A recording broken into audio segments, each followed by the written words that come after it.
wrap my mind around, or at least, I could wrap my mind around it, but to put it into practice, balance, and that's another one of them things that I'm not good at.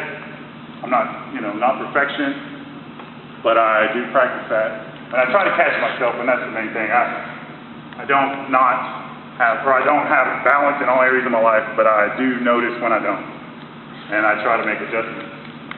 And emotions is another one. They tell you not to try to have too many highs and don't get too low. Just try to keep it balanced out. That's why they tell you that, I believe. And that translates into all areas of your life. Personal relationships. There's very few things I can think of. Love maybe being the only one where it needs to have balance. And love probably fits in there too, but I've had a hard time trying to figure out how to balance love. I mean, the more you can give of that, the more you can get of that. Either way is a good thing. It's hard to go wrong with love. But in your work, if you're a workaholic, you work all the time, or you play all the time, one of the other, so you don't understand what I'm saying about balance. And recovery. Your recovery, my recovery, I have to have balance. If I'm just an AA guy, 25 days, 7 days a week, well, what areas of my life am I neglecting? Now, so it's just balance. I'm not saying I'm not saying lessen your recovery, especially maybe not at this point or at this stage of recovery, but I think for me, finding that balance in my recovery was key to still being sober today. 2 months, or 2 years and 2 weeks later.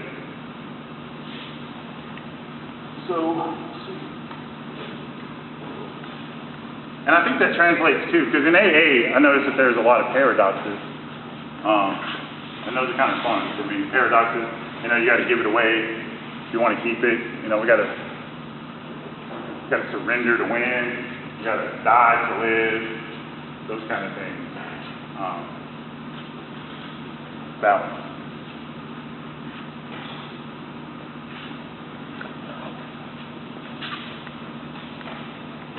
I got an illustration about that, or actually it's a story. Balance and thought. I can sum that up in a little story. So when I was in the center, I came in July 3rd, 2013, and I was here 115 days until October 22nd, 2013. And as you know, normally you spend about 90 days, I think is about the max, or at least it was. And so 90 days, like I say, I spent 115 days, so I had to get an extension. But, so coming up on 60 days, 65 days, Monty's trying to hide from me. I'm like, Monty, what am I going to do? What am I going to do? What am I going to do? Where am I going to go? I don't know where to go. I don't know what to do. What do I do? What do I need to do? So these are thoughts I'm thinking, right? Thoughts, like, what do I need to do? What do I need to do? And all Monty kept just, hey, look, just let it go, man. It's going to show up. Just let it go. I was like, well, I don't know how to let it go. Well, how do I let it go? Like, what do I do? And my mind's telling me I got to do all these things. Okay, so I got to let this stuff go, and I tried, man. And I'm still not great at that even to this day, just letting stuff go, but I realize the importance of it. Just letting life show up. Let things happen. God's going to take care of it. And that's been proven to me so many times. The less I have my hands in it, the better it is. The faster it comes, the bigger it is. I mean, it's amazing. So anyway, I'm in the center, and we're over at a picnic table, and I'm just, every time I see Monty, I'm like, okay, Monty, so now I got, 14 days left now, so what am I going to do now? Maybe I should go, I'm going to get a pass this weekend, I'm going to go do this and all this stuff, and he's like, man, just let it go. It's basically, I'm living in the future. I got lots of worry and anxiety because my thoughts are living in the future. Now how that relates to balance is because, I had to let it go up here, but as opportunities kind of unfolded for me, there's still a little footwork to do, but those intuitive thoughts and decisions will come. You'll be shown. For instance, while I was here, I got 3 weeks before I'm about to get out, I'm freaking out, and so my counselor comes to me and he's like, hey, I got a guy that my next door neighbor works in the plant, he works at Coke Industrial Plant Services. If you can get your TWIC card, I'll get you a job, so when you get out of here, you go right to work. And I was like, twit card? Well, how am I going to get a twit card? I don't know how to get a twit card. What I got to have a twit card? You know, so I'm like freaking out about that, trying to figure, you know, so my thoughts are kicking back in. And all I had to do was walk up here to the library, hop on a bus, go to Texas City, pay whatever it was. No, I didn't have to pay. Dollars paid for it. Free. I got a free twit card. Walked right out the gate in October. Went right to Ohio. Worked 3 weeks at Coke Industrial Plant Services for Marathon Oil, making $2,000 a week, whatever, you know what I mean? 712, doing that thing. I don't want to do that anymore. I did it, you know what I mean? I'm not doing that anymore, but, man, I mean, from going from worrying about what I was going to do, where I was going to go, hey, Monty, man, I'm going to have to sleep on your couch when I get out here. I don't know what's going to go on. And then next thing you know, I'm in Akron, Ohio. Now, you know where Akron, Ohio is? That's where this whole thing started. Yeah. This whole thing started. So how amazing is that, to go from 2 weeks before getting out? I did have to get an extension. Jesse had to give me an extension. So I stayed 115 days so I could get my twit card all settled up and straightened up. But it was amazing how that happened, because the extension wasn't supposed to happen. Well, we can't give you the extension, you know, you got to pay and all that. I don't have no money. Well, so anyway, it all worked out. I didn't do anything. All I had to do was go get a twit card. All I did was probably give Monty an oath. You know what I mean? Just worrying about stuff. Worrying about that. So see, that's where my thoughts would get me in trouble real easy, and I try to catch myself when I have those Monty's in my head. Man, just let it go, man. It's gonna be all. It's gonna be okay. It's already okay, right? And that's amazing to me how that happened. And so I've tried to continuously do that, and it really does work. The less I have my hands in it, the better it is. Absolutely. And so I got one more thing. So we talked about, you know, thoughts, balance. For me, extremely important in my recovery, being able to stay sober one day at a time. But there's one little thing I want to talk about, and this is kind of tricky. I think everybody in here is going to be cool with this, but some people may get on me about this. But in the 4 steps, we talk about something. There's part of the 4 steps. We talk about something called ambition. And that worries me, because I have always considered myself pretty ambitious. I want to be prosperous and abundant and wealthy, man. I'm not going to lie to you. I want it. And I used to want it really bad for the wrong reasons. So I want to impart on, and so the reason I say it might be a little dicey to bring this up even is because, you know, this is a recovery center, and maybe that's not something that everyone in the room should be focused on, you know, right now. But I want to go ahead and put it out there anyway, because I don't think it's wrong to want those things. It goes directly back to balance. And so, success, financial success, wealth, wanting to create something, a business or something similar, I don't think that's wrong. And so I just wanted to kind of lay that out tonight, because it really hurt inside, because I was like, well, I mean, if I have to choose between recovery and that's going to be a really hard decision, and, you know, I mean, I don't want to be destined to live a life of destitution, you know, destitute just because I'm sober. That sounds like it sucks. I want to be able to pursue my goals, pursue my dreams, pursue these things, and I'm okay with that today, because I think that it's coming from a different place. It's not coming from the love of money, which the Bible says is the root of all evil. It's the love of money that's the root of all evil. It's not money. It's not success. It's not wealth. It's not any of those things. I feel that if I continue to pursue those avenues, those areas, and if it's coming from a good place, and especially if it's coming from a place of recovery, helping, giving back sort of deal, I think that's okay. So I encourage you guys, don't let that kind of thing, don't let that, if any of you are like me, and you have dreams and goals and ambitions of success and wealth and prosperity and abundance, man, I'm trying to be careful with how I say that. But just kind of hold on to that, man. Don't let those dreams die just because you want to get sober. You know, they kind of try to teach you that in religion, like you should feel bad if you want to grab onto some success, you know, in this society. And I just don't think that's necessarily the case. It can be, but if it's coming from the right place, then that's not necessarily true. And as I studied that, I realized that there's a lot of sort of parallels as I study business and with recovery. To prove that point, there's a guy, I guess he's a motivational speaker. He gets hired by, or he used to, he's passed away now, but his name is Zig Ziglar. And one of his most famous quotes says, "You can have anything you want in this life if you help enough other people get what they want." And that sounds like recovery to me, right? I can stay as sober as I am today if I help enough other people stay sober or get sober. You know, that's what money does. And so in business, if I want to have everything, achieve the things that I want to in my life, success, abundance, prosperity, I believe God wants me to have those things as long as they're coming from the right place. And that's okay.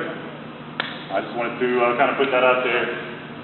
But I had to keep it on hold for a while because there was a lot of self-will ready to just run riot if I had tried to kind of push that issue too early.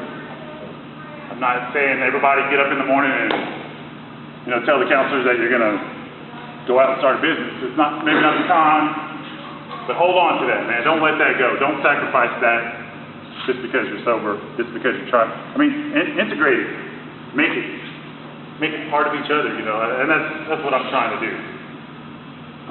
Recently, I began putting the steps together towards, not those steps, putting one foot in front of the other to try to do that.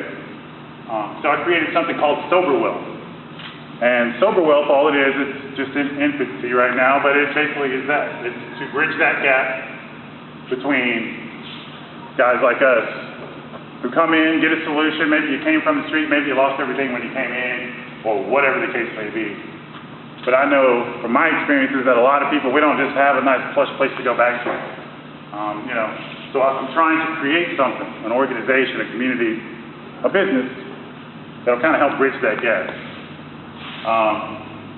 My plan is just to kind of course, start off slow, but eventually to have a place where the transition, and it would just be mainly to help teach people certain skills, internet marketing, labor skills, anything that I can think of along the way that's going to help the next alcoholic find his way from a recovery center to maybe some success and abundance in his life. Maybe he'll be able to take care of generations of his family because he got sober, decided to follow his dreams, and made it happen. I mean, one of the most important things in business, just like in sobriety, is the support. And man, if we get a bunch of alcoholics together, we can do some pretty serious things. We're some of the most creative, talented, smart people. We just have an affliction, an addiction. But the guys that are actively trying to do something about that, that's an amazing thing. So we talked about thoughts, we talked about balance, and I talked a little bit about abundance and success and prosperity. And that's really what I wanted to kind of to relay to you guys tonight. It's just been awesome, man. I really can't say anything else about it. Just do what they're telling you to do. You're going to develop your own little bit of a program as you get closer to leaving. But there's two things that if you just keep these two things in mind, then you're already okay, right? And those two things are this, man, and you already know them. All you have to do is just be. That's you don't have to drive yourself crazy trying to be there. I mean, we talked about chasing dreams and goals, and that's one thing, but if you get overwhelmed, and I know what it feels like, you feel like your mind's about to explode because, if you get to that point, my advice is just close your eyes and tell yourself, look, my only job right now is just to be. And as simple as that sounds, as easy as that sounds, it's actually sort of easy, and it clears the clutter, and you can focus on the task at hand. The second thing and you gotta definitely know this one. It's just to help the next guy. If you get bogged down, and for me, like, I would just get I would have so much anxiety and things in my, Monty would always just help the next guy, man. Get out of your head, you guys know that. But that's key. I mean, in the 2 years I've had so many, sobriety, I've had so many times where I thought I was going to lose it, and I would remember Monty's voice again in the back of my mind. Hey, man, what about the next guy? Go help somebody. And that's, I get out of myself just like that. So that's the meat of what I wanted to talk to you about. I really appreciate you guys letting me stand up here and talk about myself and about my story, because there's nothing an alcoholic wants to do more than stand up here and talk to himself. So I really appreciate that. And there's one other key, and if I had 45 more minutes, I would really like to go in this. It would take about 45 minutes. But the other thing I really want to put out there is that love and the concept of love is extremely important, man. It's helped me with so many things, with the judgment thing, and being so judgmental about everything, which just eats me alive from the inside. If I concentrate on love, and you guys know what, you guys love each other, y'all know y'all do. Y'all are supporting each other, and you guys will always remember a handful of guys that you're in here with right now. My heart goes out to some of the guys that I was in here with who I know aren't doing so well today. Hopefully they'll get turned around. But that's love, man. That's an alcoholic loving another alcoholic. And for right now, that's all you got to do is just concentrate on love. Love yourself, because that's why you're here. You can't help anybody else get sober if you don't get sober first. I had to concentrate on myself. I had to love myself first. It wasn't the easiest thing in the world to do. That's my tweet back here? Oh, Lord. All right. So, in closing,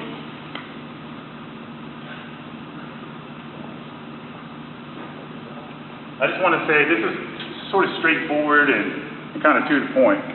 But basically, I heard somebody say the other day, from this point on, there's no more victims, only volunteers. And those aren't my words, I won't take credit for them, but that really hit me right between the eyes, because once I knew that there was a solution at that point, there was no more victims for this alcoholic. It was volunteers. Sure, I'll go back out and try one more time. Sure, I'll go out and try again, cut my chances of making it back. So many of us don't. I just try to practice and be conscious of my thoughts. And I don't beat myself up. I try to stay fluid. You know what I mean? I know I'm going to make mistakes. I know things are going to suck sometimes, and I expect that. If you expect that, then when it happens, it doesn't tear me down. I just try to remain fluid in my recovery. I'm not rigid. The only people I know that are rigid are dead people. And I don't want to be one of those yet. So, progress, not perfection. I keep that in mind. And that's really it, man. That's the crux of the situation for me. I remember, to always remember, sort of my motto is to relax. I read it every morning. Relax, take it easy, don't struggle. The right answers will come after you've tried this for a while. So I appreciate you guys listening to all the morbid and grotesque stats that I gave you to start this tonight. I appreciate you bearing with me through that. But remember, that's the bad news, and that bad news is happening out there right now. The good news is happening right here, right now. So I urge you to feel good about being part of the good news. Continue to be part of the good news. And most importantly, always remember to pass the good news along to the next man. Brothers and sisters, man, I love you. God bless you. Good night. Thank you. Yeah.